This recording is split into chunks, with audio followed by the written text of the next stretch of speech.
story you are about to hear is true. The names have been changed to protect the innocent. Fatima Cigarettes. Best of all, king-size cigarettes brings you Dragnet.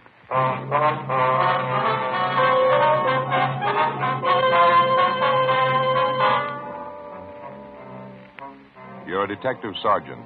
You're assigned to homicide detail. A 22-year-old girl has been abducted. Her family receives an anonymous message. The abductor demands $30,000 for the safe return of the girl. Your job? Get him.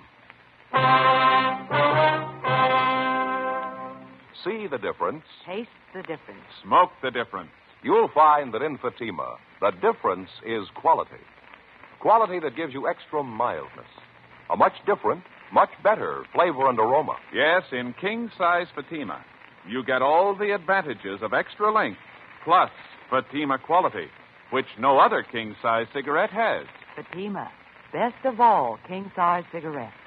Definitely the best quality in its class, but the same price as the cigarettes you're now smoking. Remember, thousands of Americans are switching to Fatima, insisting on Fatima quality. So why wait? Switch to Fatima today. Look for the bright, sunny yellow patch. Buy Fatima. Best of all, king-size cigarettes.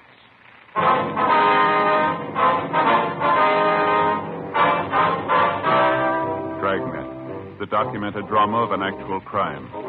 For the next 30 minutes, in cooperation with the Los Angeles Police Department, you will travel step by step on the side of the law through an actual case transcribed from official police files. From beginning to end, from crime to punishment, Dragnet is the story of your police force in action. It was Tuesday, October 18th. It was cloudy in Los Angeles. We were working the early morning watch out of homicide. My partner's Ben Romero. The boss is Thad Brown, chief of detectives. My name's Friday. I was on the way back from the stats office, and it was 3:26 a.m. when I got to room 42. Homicide. Hi, Brian. Hi. Got those mug shots you wanted, Joe. Here you go. Oh, thank you. The captain leave yet? Yeah, waiting for me in the garage. You call Ben? I'm going to right now, yeah. Okay. I guess I better hustle it. See you out there, huh? Right, Brian.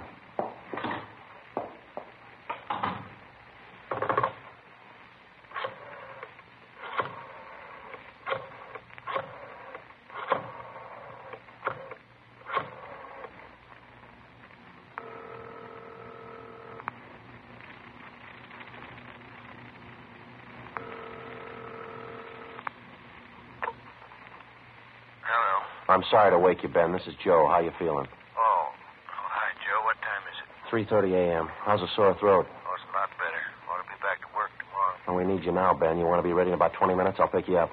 20 minutes? Okay, what's the matter? Man by the name of Martin Sullivan, official down at the Third National Bank. Yeah, what about it? He's got a 22-year-old daughter, or he had one. Huh? She's gone.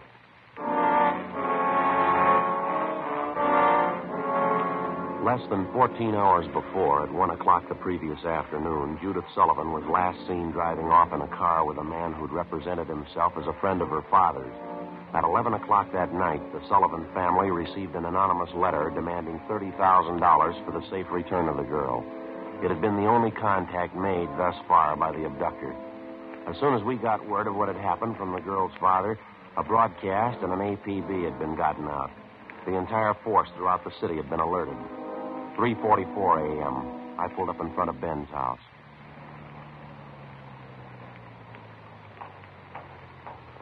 Good morning. Hi. You made good time. Where are we headed? The Sullivan home out on Castro Boulevard. Thad Brown's out there now with Brian.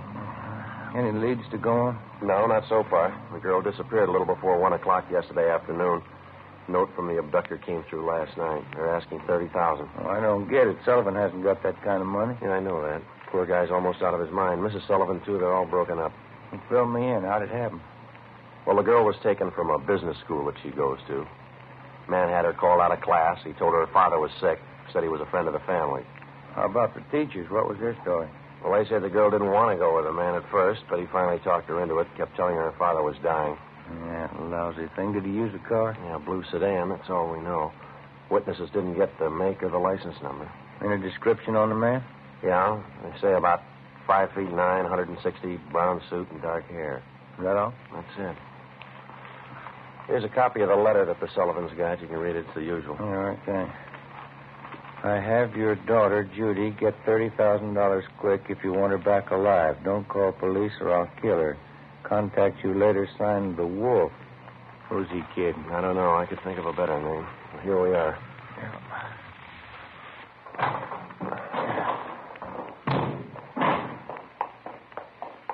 Who's got the original note, Joe? The crime lab. They're checking it for prints and handwriting.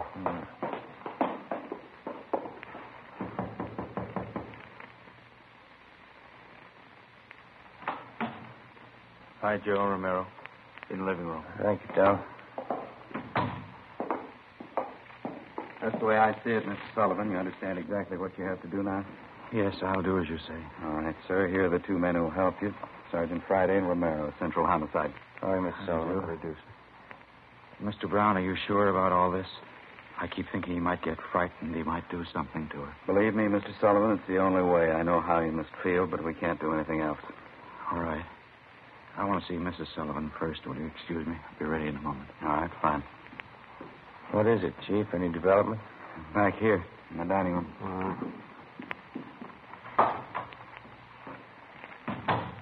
Yeah? That's it on the table. Second note from the guy. When did it come? Half an hour ago. The guy had it delivered by a special messenger, used a plain envelope. Messenger kid didn't know anything about it, doesn't remember what the guy looked like. Let's see, Joe. Yeah, I'll read it.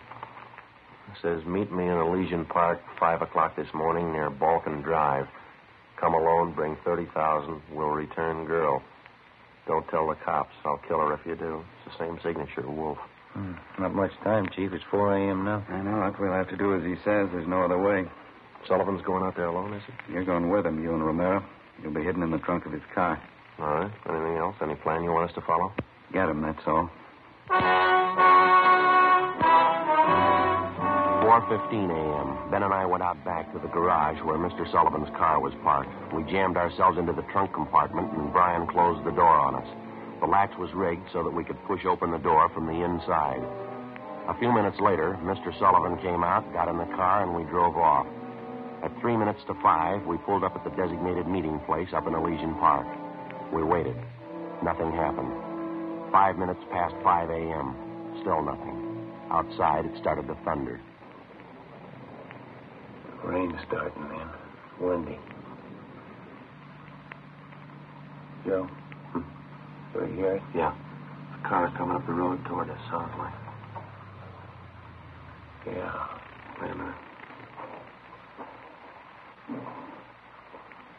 Coming over this way. Yeah, sounds that way, doesn't it? Are you ready? Right. All right, easy. Coming back here. Watch it now.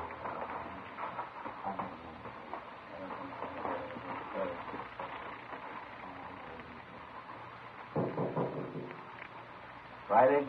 Romero? Chief, that you? Yeah, tomorrow. Meeting's off. Look, that's a break. It's in my leg. Mr. Sullivan, you want to drive back home? We'll contact you there. Yes, sir. All right. Come on. Let's get over to the car. All right. What's the story? Did he scare off? The guy had no intention of following through with the meeting. How come? He told us he phoned a couple of minutes before 5 a.m. We tried to trace the call. He wouldn't stay on the line long enough. Well, what do you have to say? A couple of things. Number one, he wants more money. Number two, he knows we're working the case. What was the reaction? Claims he doesn't care. We'll never get him anyway. Well, how's the thing stand now? $50,000. He wants it in the next 12 hours. More than 16 hours had passed since word of Judy Sullivan's abduction had been phoned into homicide. During that time, an APB containing the descriptions of the suspect, his car, and his victim had been dispatched to law enforcement agencies throughout the entire area. The same descriptions were being broadcast every hour. The Sullivan home had been placed under strict surveillance, and Mr. Sullivan instructed not to contact the suspect without the knowledge of the police.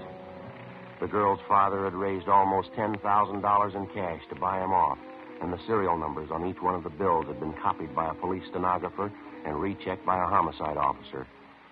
So far, the Wolf, as he called himself, had made 3 separate contacts, but he'd covered his tracks well. We knew he was somewhere in the city, 450 square miles of it. We knew we had to find him. 6:18 a.m. We checked back into homicide. What's doing, Brian? Here's a copy of the letter, fellas. Special delivery. Came in about 25 minutes ago. Let's see, Tom. It's the same handwriting, it looks like. Check the postmark. Joe must have mailed it right after he grabbed the girl. Yeah, let me see. Stay away from Sullivan. If the girl's found dead, it's your fault. Stay away. Wolf. Can't seem to make up his mind, huh? They checking the original of this for prints, Tom? Yeah, no word yet. How about that second note? Anything on that? Uh-huh. Stahl lifted a couple of prints, running them through R&I. Who's watching Sullivan House now? Gomez and Thaxter. Chief's out there, too. He's still afraid the girl's father will try to make a deal with the guy. He tried it yet? No, not yet. Well, you couldn't blame him if he did. He's worried sick. I got it. Homicide, Romero. Here, I try. How do you spell it? Okay, right. Yeah, thanks a lot. Record Bureau. Those two prints Stahl lifted from the letter, run them through the single print file. Any luck? They got to make. The fingerprint that was lifted from the suspect's letter was identified as belonging to a Donald Alfred Kiefer, WMA, age 29, 5 feet 8 inches, 170 pounds, brown eyes, dark brown hair. He had one previous arrest for forgery in Los Angeles 10 months before. At the time of his arrest, Kiefer's occupation was listed as bank clerk at the Third National Bank.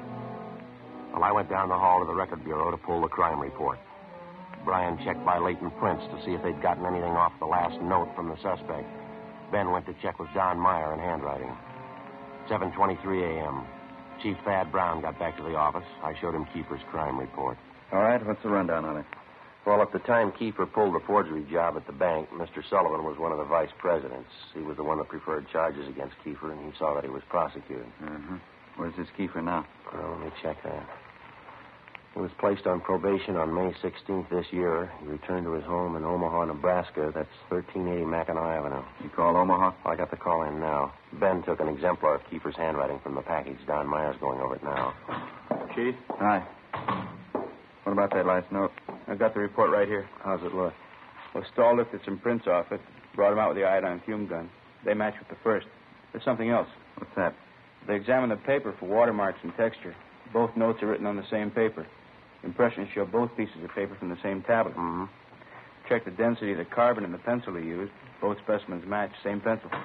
Joe. Oh, hi, Skipper. Hi. Did you catch up with Don Meyer, Ben? Yeah, he went over the handwriting. Looks pretty good. What's the word? It's as close as you can get. Here are the two exemplars. Francis crosses, double loops as L, open A's, pressure on the downstroke. Donald Kiefer, the wolf, same handwriting. By noontime, Donald Kiefer's description had been broadcast throughout the entire area. Bulletins were dispatched to all departments, and a supplementary APB was gotten out. Special details were stationed at every post office in the city to watch for notes from the suspect that might come through the mail. The bus depots, railroad terminals, the airports, and all main roads leading out of the city were kept under strict surveillance. The entire Los Angeles area was broken down into single square-mile districts, and a house-to-house canvass was started. A squad of men were assigned to cover each square mile. Outlying towns and cities were requested to do the same.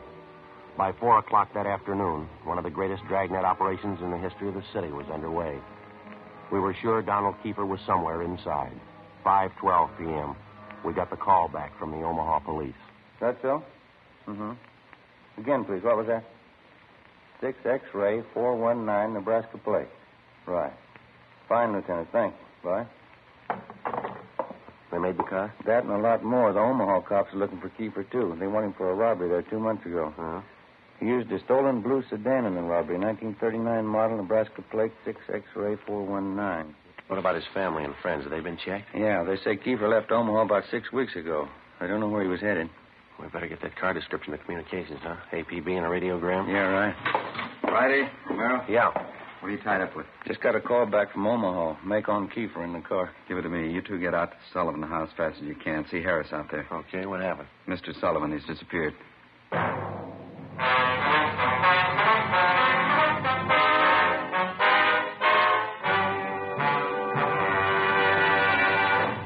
You are listening to Dragnet, authentic stories of your police force in action.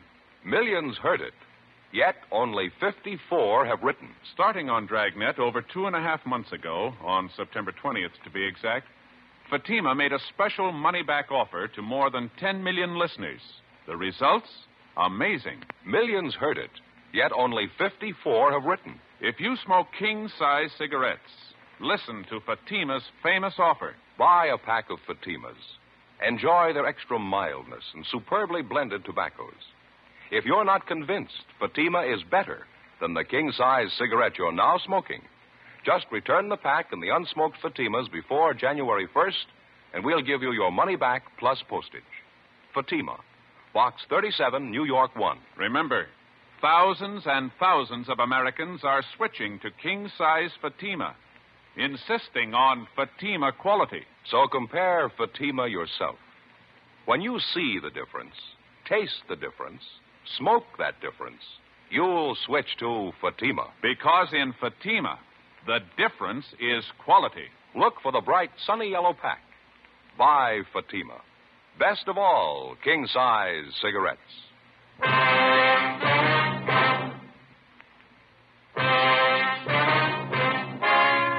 Wednesday, October 19th, 5:48 p.m. Ben and I drove out to the Sullivan home, where we checked with Bert Harris, the man who'd been assigned to watch Mr. Sullivan. He told us that at about 3 o'clock that afternoon, the father of the missing girl had a phone call. He said he had to go down to the bank, and Harris went with him. While they were at the bank, Mr. Sullivan succeeded in decoying Harris with a fake telephone call. While Harris was answering the call, Sullivan disappeared. Did Mr. Sullivan get any more money while he was at the bank, Bert? Yeah, $5,000. Did you get the serial numbers off the bills? Uh-huh. Shouldn't have let him get out of my sight. Forget it. Right now, we got to find out where he's going to meet Kiefer. Did you talk to Mrs. Sullivan about it, Bert? Yeah, says she doesn't know anything about it. Where's she now? Back in the sitting room, lying down. Well, let's try her again, huh? She might be able to help. Okay, it's back this way. What time you got, Joe? It's 5 minutes past 6. I get it. Hello? How's that? Yeah, where are you? What? Oh, well, where are you? Where are you? All right, we'll be right out. Yeah? Mr. Sullivan, he met with Kiefer out in Laurel Canyon. Did he get his daughter back? Yeah, he did. Wrapped in newspaper. All units in the area were notified immediately that a contact had been made with the suspect, Donald Kiefer. We got in the car and we drove out to Laurel Canyon. The entire area had been blocked off. We found Martin Sullivan standing in the middle of the road at the end of East Winding Way. 500 feet down the hill was a private residence where Sullivan had telephoned us, the only building in the immediate vicinity. A few yards beyond the point where East Winding Way ended, back in a clump of tall grass, we found the body of 22-year-old Judy Sullivan. We notified the crime lab, Chief Thad Brown, and the coroner. Despite the severe emotional shock, Mr. Sullivan told us the story. He said Judy was all right. I believed him. I wanted her back. Judy. I tricked the officer, the one watching me. Kiefer said to come alone, no police. Did you see his car, Mr. Sullivan? I wanted her back. I wanted Judy back. I did as he said. I drove out here at 6 o'clock. I waited. I put the money on the front seat, like he said. Did he get the money, sir? And then I got out. I left the parking lights on. I stood up there by the end of the road, and I waited. And then he drove up. He took the money. And then he came up to me. He had a gun. I wanted Judy back. He had a gun. Did you see his car? He said she was up there. Beyond the road, she was tied to a tree, he said. I wanted her back. Now, look, Mr. Sullivan, did you see his car? I went to look for Judy. He drove away. She wasn't there by the tree. I couldn't find her. On the way back,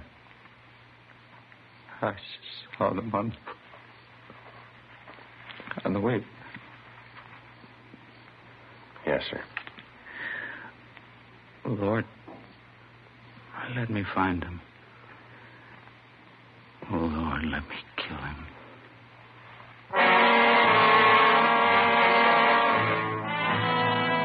Before he collapsed completely, we showed the dead girl's father a picture of Donald Kiefer, and he identified him definitely. The information was immediately relayed back to Central Division and rebroadcast over our entire radio system. Teletypes were dispatched to sheriff's offices and communications sent to law enforcement agencies throughout the country. 9:52 p.m. The house-to-house search was intensified. The Dragnet operation in which we hoped to trap the killer was drawing slowly inward. A few minutes before midnight, Ben and I drove back downtown to the crime lab to check with Lieutenant Lee Jones. Hi, fellas. Come on back. Anything yet, Lee? Just checking over these towels here. Found them wrapped around the girl's body inside the papers. Funny thing about them. What's that? All yesterday's papers. Every story about the girl's disappearance has been clipped out. Uh-huh. How about the towels? Any laundry marks at all, Lee? Nothing so far, Joe. Every one of them clipped off. Morgue post the body yet? You're doing it now. Nasty one. Yeah, it sure is. Any footprints or tire marks out where they found the body? Lots of them. Got two of the men checking them now. One thing. What is it, Lee? I don't know. Under the seam here, this towel. Wait a minute. Give me that pair of snippers, will you, Joe? Yeah. Here you go. Thanks. Press back under the seam here. There. That's one tag he missed. Yeah? Can you read the marking? Greenway Apartments, Los Angeles. 12:34 a.m. We located the Greenway Apartments in the East Wilshire district, and we checked with the manager. He identified Kiefer's mugshot, but he said he hadn't been home to the apartment since the day before. We called the crime lab, and we went up to check the suspect's apartment. One look was enough. Lieutenant Lee Jones found specimens of the Sullivan girl's blood in the wash basin and the bathtub drains. In an adjoining garage, we found the car which Kiefer had used. A blue sedan, Nebraska plates, 6 X-ray 419. A cancellation of the want order for the car was issued and a stakeout placed at the apartment and in the garage in case Kiefer decided to return. All that night and into the next day, the citywide dragnet went on. There was no sign of the killer. At 10 minutes past 2 that afternoon, the first piece of ransom money showed up. It was at a used car lot on the corner of Beverly and Naylor Streets. 2 hours later, another piece of the money turned up at a busy downtown department store. In both cases, the man who passed the stolen money was finally identified as Donald Kiefer. Details were strengthened in both areas where the money appeared. The search went on. 6:42 p.m. Ben and I got a call to meet Chief Thad Brown at the Hollywood Division Station. Tommy Bryan from Central Homicide was with him. This is the way it stacks up now. This pin map over here, this is where we're concentrating the search. This area here. How about the lead we had on him downtown? Didn't it work out? No, the last 20 minutes we picked up 3 possible leads on the man out in this neighborhood here. East of Vine, south of Franklin, west of La Brea, north of Santa Monica. Mm-hmm. More ransom money show up? You got it there, Brian. Read it off. Yeah.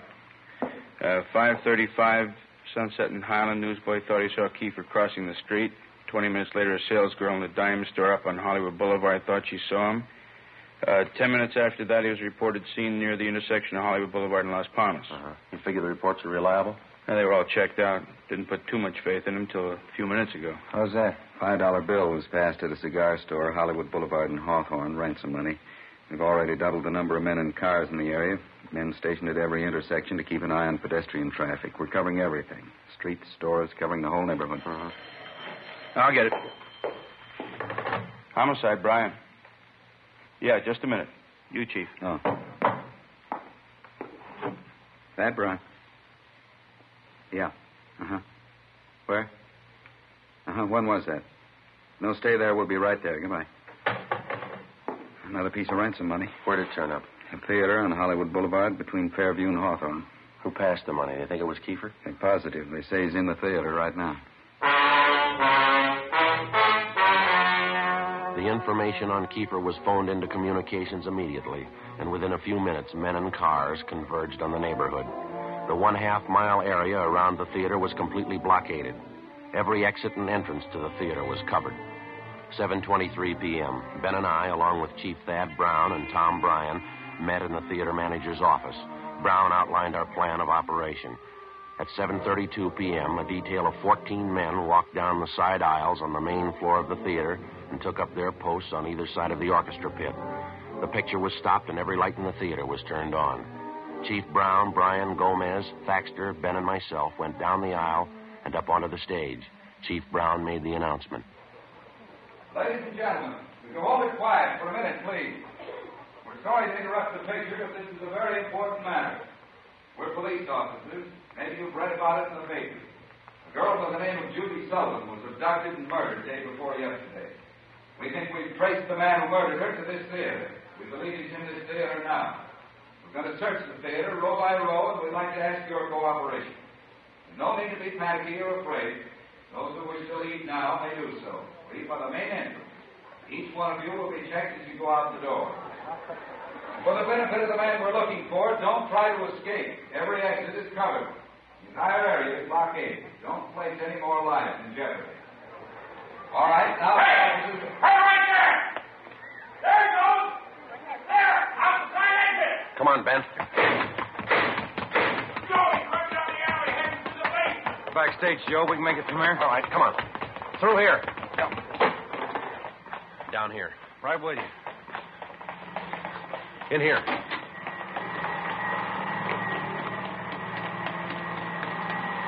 Come on, over here.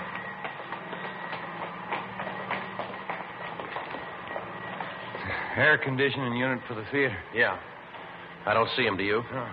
You can't get out. There's just two exits. We got them both covered. Look out, Ben. There he is. All right, keep her, hold it. Don't shoot, Ivy. All right, throw your gun over here. Come on, throw it out. Okay, I got it. You got it, don't shoot. All right, let's take him. Yeah. All right. Okay, you got my gun. I didn't mean to shoot at you. You forced me to... Put the cuffs on him, Ben. Yeah, right. Get your hands off of me. What? All right, Keeper. Got the same for you, too. All right, now hold it. All right, Ben, you all right? Yeah. All right, try the cuffs on him now, huh? Yeah, huh? Got him, huh? Yeah. It's a rough one. Hey, it's starting to rain again. It's really pouring out there. Yeah? Guess we better get him out the car, huh? What's the hurry? How do you mean? Why spoil a good rain?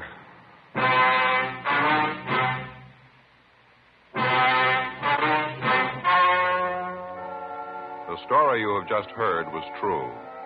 The names were changed to protect the innocent. On January 19th, trial was held in Superior Court, Department 87, City and County of Los Angeles, State of California. In a moment, the results of that trial. Now, here is our star, Jack Webb. Thank you, George Fenneman. Friends, this Sunday evening, December 16th, Fatima brings you a television preview of Dragnet on Sound Off Time on NBC. Check your papers for the time. Now, it's an actual case history filmed right on the spot, right at the City Hall, downtown Los Angeles. Starting in January, Dragnet will be seen regularly on television, in addition to Dragnet Radio. Now, remember, Fatima is making all this possible and making it possible for you to give the best this Christmas to everybody who smokes king-size cigarettes. Fatima in the new holiday gift carton. It's the smartest of all Christmas cartons, just as it should be, because Fatima is the best of all king-size cigarettes. Give Fatima.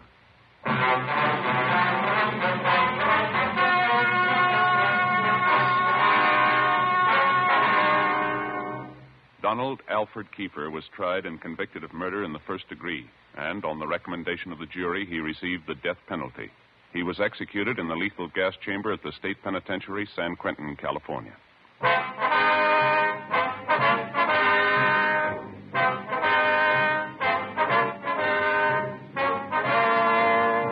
You have just heard Dragnet, a series of authentic cases from official files. Technical advice comes from the Office of Chief of Police W.H. Parker, Los Angeles Police Department. Barton Yarborough as Sergeant Ben Romero. Also heard were Whit Connor and Vic Perrin. Script by Jim Moser. Music by Walter Schumann. Hal Gibney speaking.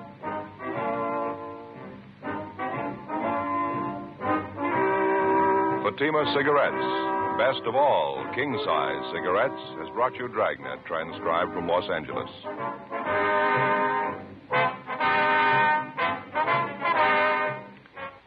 Counter Spy fights international intrigue next on NBC.